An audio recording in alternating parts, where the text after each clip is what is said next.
So I have a question. How often do you sit alone? No TV, no music, just you and your thoughts. I think sitting alone is something that's forgotten within the mess that is life, especially the whole process of becoming an adult. That has so much going on that the actual idea of just sitting alone seems like wasted time. But in reality, sitting alone is the one opportunity that you have to have a dialogue with yourself. So ask yourself, how often are you sitting alone? If the answer is often, then maybe question the thoughts that you're having. Are they thoughts that make you happy, or are they thoughts that make you sad? Counter to that is the case where you're not sitting with yourself that often. And in these cases, I would ask you to ask yourself, how come? In all of these directions, there are two real ways that you can go.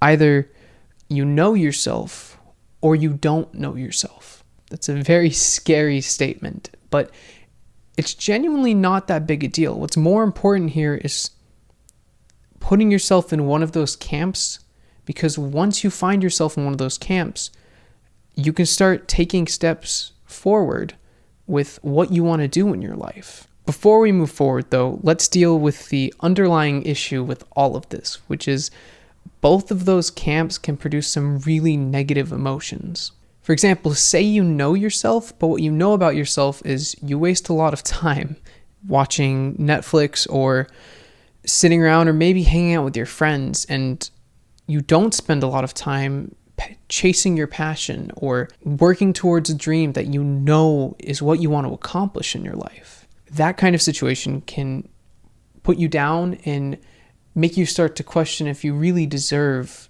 more than this anyways, because you're not putting in the work. Counter to this is you might not know yourself, and you could feel totally lost in understanding that and start to feel behind from everyone else, and that you'll never get to where you want to be or even ever understand it. Both of these situations are seemingly crippling, but they actually have really simple answers. In the case that you know yourself, the answer is to think less and do more.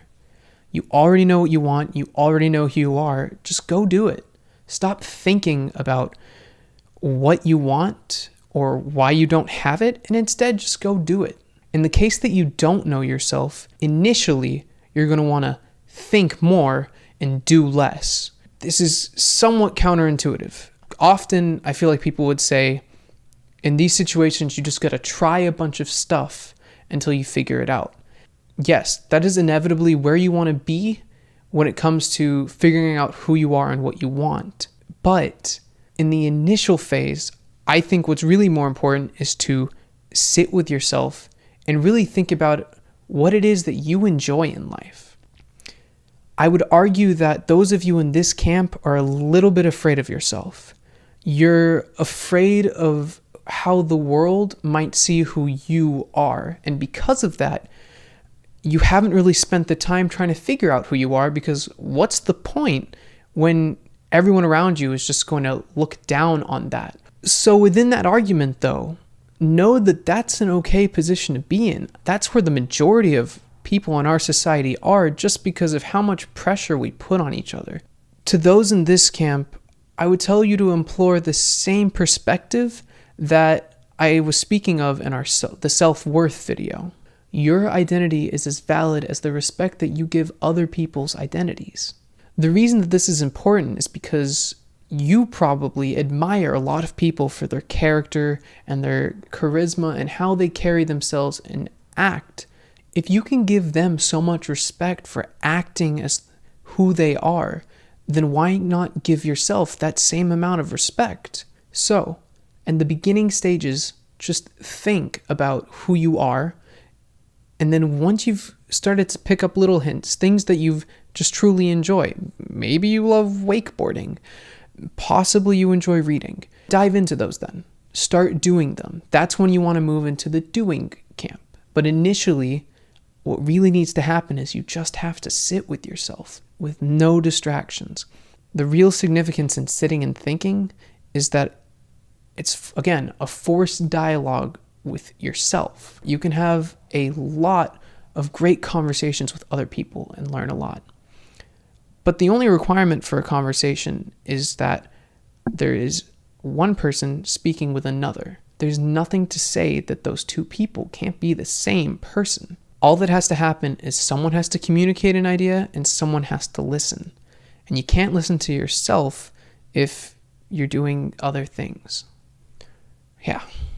You can like, you can subscribe, but the thing that really matters is comment. I really want to talk with y'all. That's all I want to do here on this channel. So leave a comment below or send me a message and I'd be happy to start a conversation with you. For now, have a good day and thanks for watching.